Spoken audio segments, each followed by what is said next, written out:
Will the San Andreas Fault crack soon? Astrophysicist extraordinaire Neil deGrasse Tyson, renowned for unraveling the mysteries of the universe, now turns his gaze towards a very own backyard, San Andreas Fault. But why? Well, hold on tight as we explore the intriguing secrets that he revealed, backed by solid scientific evidence that suggests an imminent and destructive event. Join us on an electrifying journey as we explore the delicate dance between Earth's geological forces and the fragile existence of mankind. Can you bear witness to the mysteries that lie within? Imagine a world where the ground beneath our feet holds a dark secret, silently accumulating pressure day by day. Renowned astrophysicist Neil deGrasse Tyson unravels the unsettling truth about the San Andreas Fault. Through his keen observations and understanding of interconnected scientific disciplines, Tyson paints a vivid picture of a ticking time explosive device. Or, bomb if you're normal. Tyson's journey begins with subtle signs that often go unnoticed by locals. A surge in seismic activity, and measured tremors that hint at the fault's hidden potential. He explains how these minor quakes, meticulously monitored by seismologists, indicate that stress is building within the fault's tectonic plates. It's a dangerous game of patience, where every passing moment adds to the mounting pressure. Tyson asserts that earthquakes are nature's only way of releasing this pent-up energy, and the growing frequency of tremors suggests an imminent reckoning. But that's not all. Tyson presents a groundbreaking study by the U.S. Geological Survey, revealing a bone-chilling pattern. The intervals between major earthquakes in the San Andreas Fault are shrinking. The seismic silence is being shattered more frequently, signaling an alarming trend. This finding aligns with the accumulated knowledge of fault behavior and the evidence of past tragic quakes etched in the geological record. According to Tyson, the fault is overdue for a massive event. Tyson's revelations shine a spotlight on the urgency of readiness. His purpose is not to instill fear, but rather to inspire proactive measures and enhance public awareness of this significant geological threat. With a delicate balance of scientific knowledge and consideration for human impact, Tyson offers compelling reasons to take the rumblings of San Andreas seriously. To truly grasp Tyson's perspective, we gotta delve deeper into the captivating world of plate tectonics. Imagine Earth's crust as a puzzle, composed of multiple large and small pieces called tectonic plates. These plates, floating atop the semi-fluid mantle beneath, may seem motionless, but their slow movements give rise to monumental geological phenomena like earthquakes, volcanic eruptions, and the creation of majestic mountain ranges.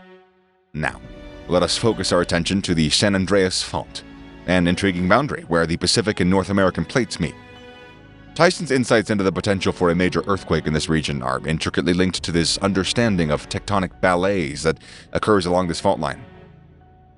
The Pacific and North American plates slide horizontally past one another, turning the San Andreas Fault into a captivating transform fault.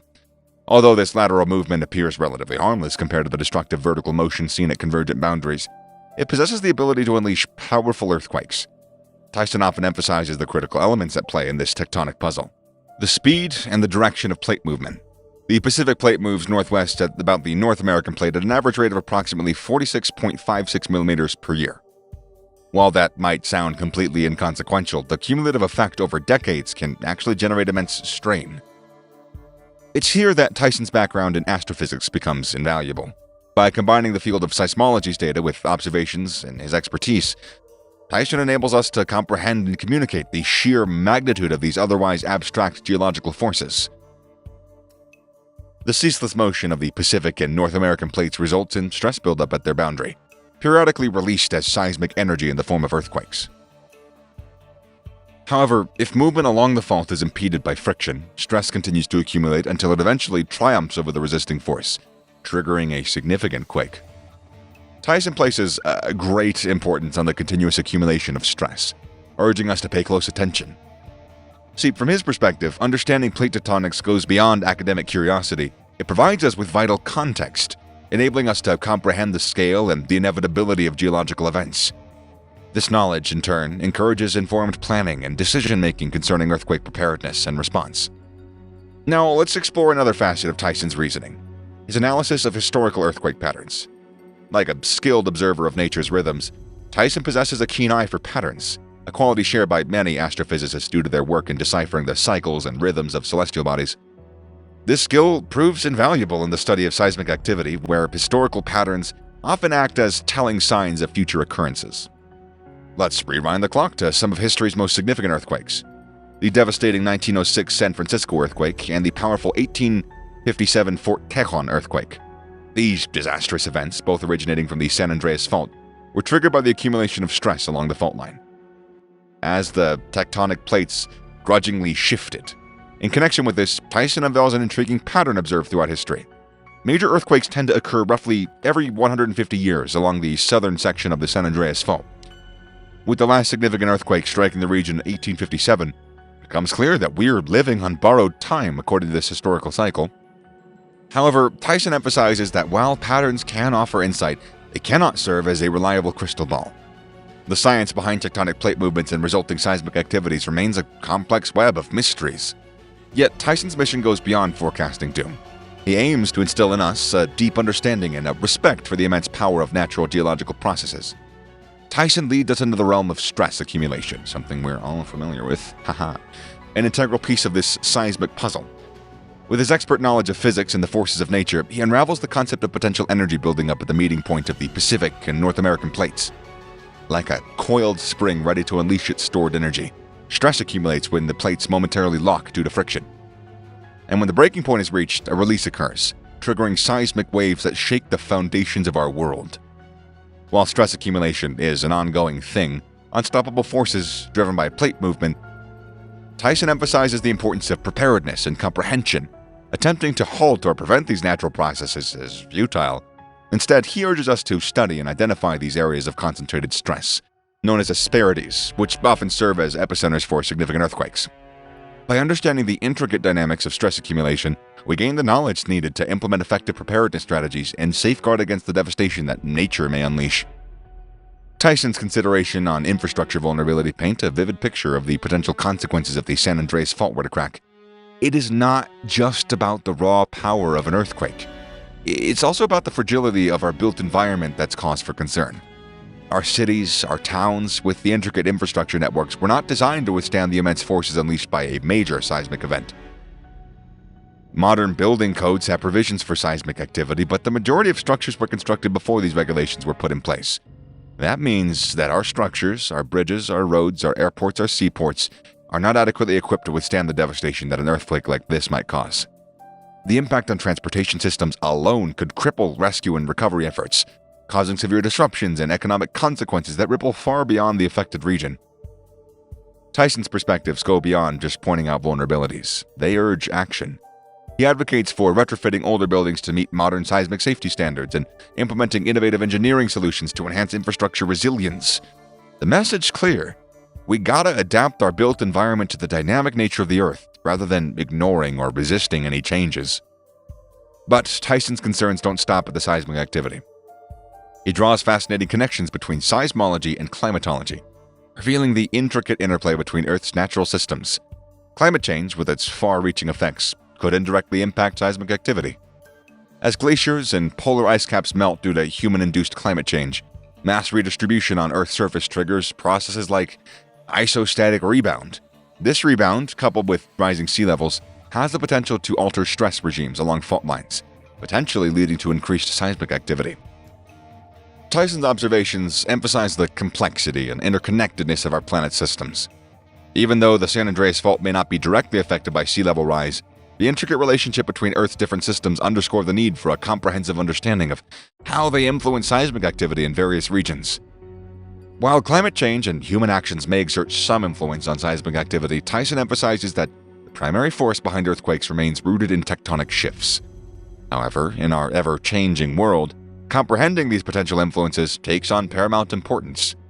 Delving deeper, Tyson sheds light on the foreboding landscape along the San Andreas Fault.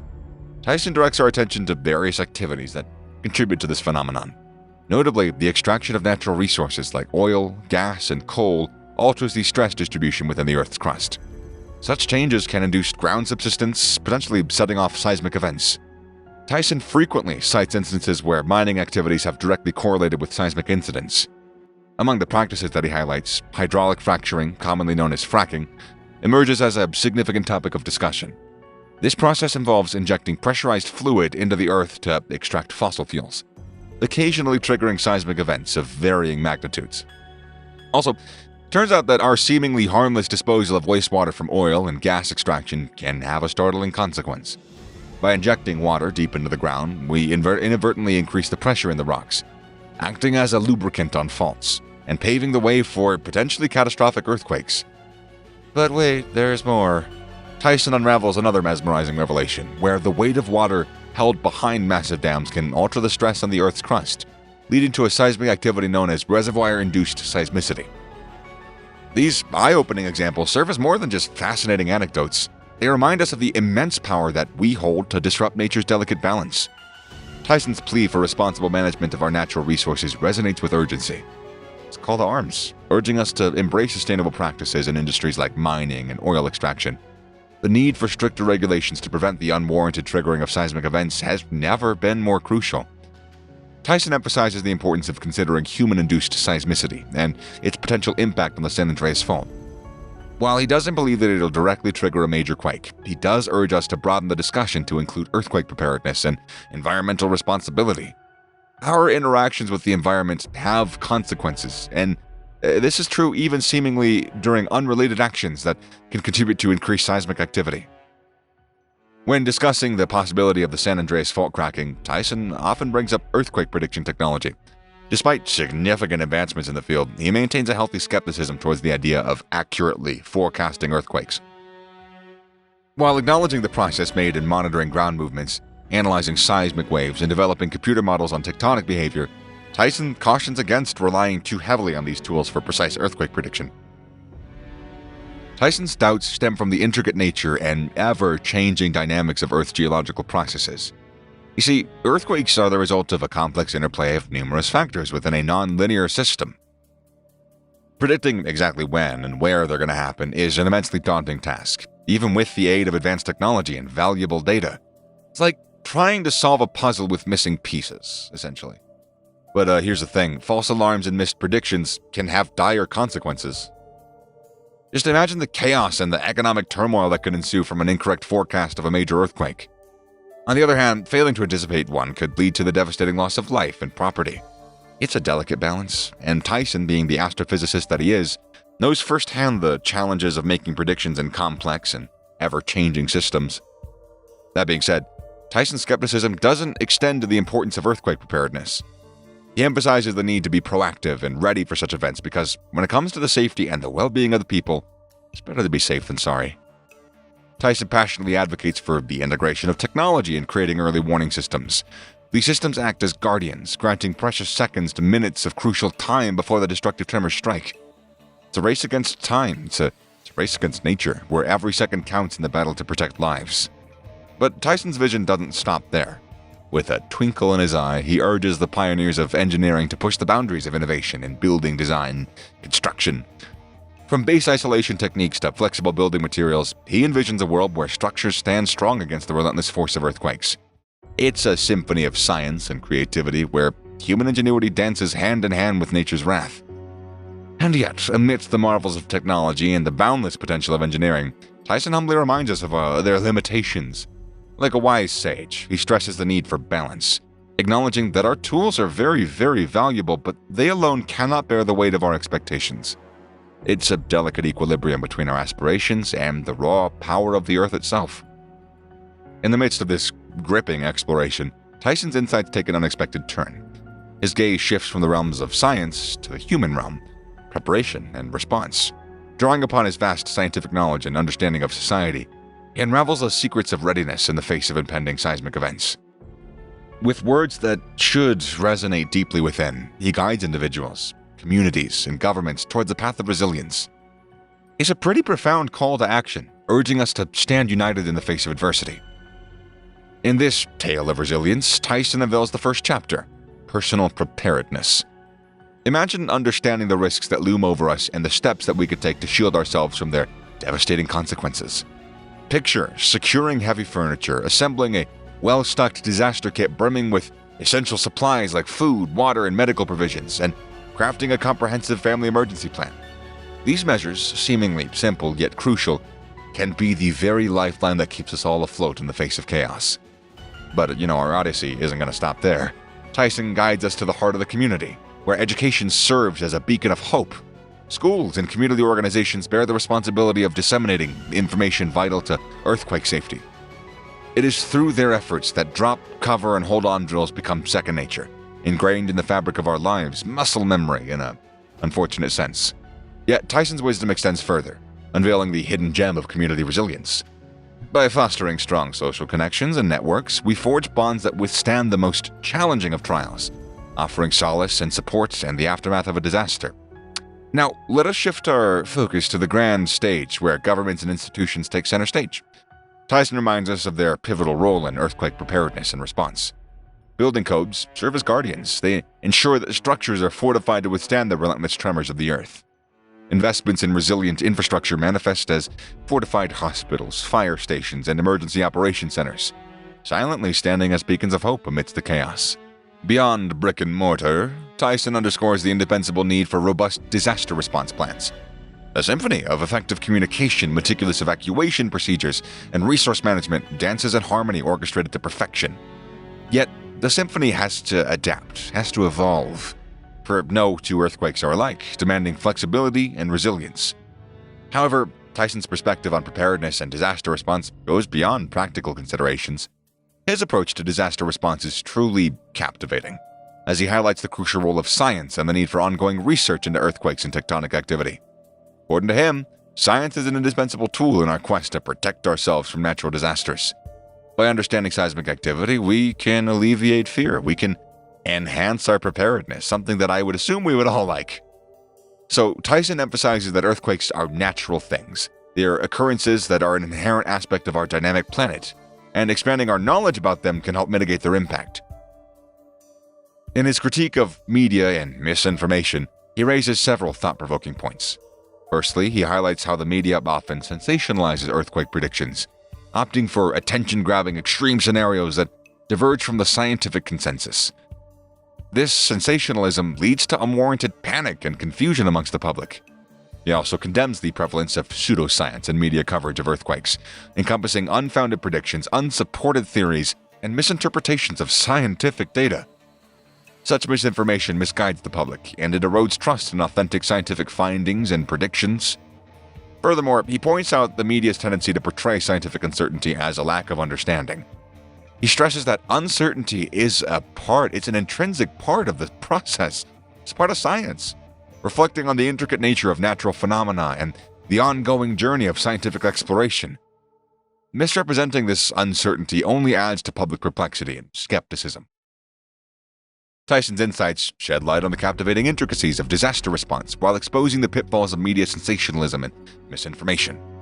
By embracing science and dispelling misconceptions, we can forge a more informed, a more resilient society, prepared to face the challenges presented by our ever-changing world. You know, it's not just the media that Tyson has a bone to pick with. He also has got some pretty strong thoughts about how scientists communicate with the rest of us. And you know what? Dude makes a good point. Think about it. The world of science can sometimes feel like it's just wrapped up in a web of confusing jargon and shocking concepts.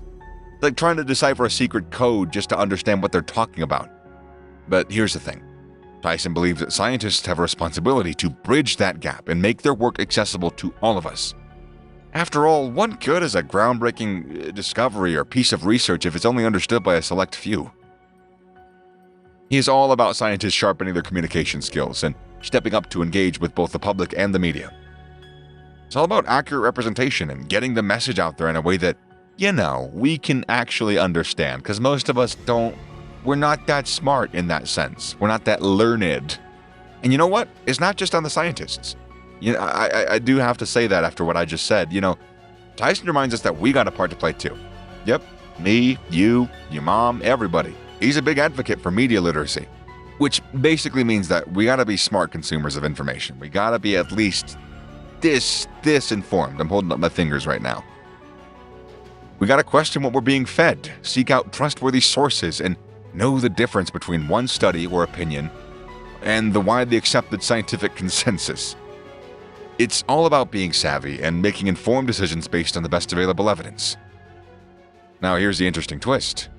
Despite Tyson's critiques, he also recognizes the incredible power of media when it comes to science education. And he's not just talking about his own media presence. He sees the potential in leveraging the various media platforms to clarify misconceptions, break down complex concepts, and champion decision-making based on solid evidence. In other words, he's all about nurturing a society that's hungry for scientific knowledge and curious about the wonders of the universe. So, my friend, here's the question that lingers. How can we bridge that gap between the scientific community and us Joes, us common folk? How can we make sure that groundbreaking discoveries don't just stay locked up in laboratories, but they actually reach every one of us? Let us know what you think in the comment section down below. I'm getting out of here. Bye!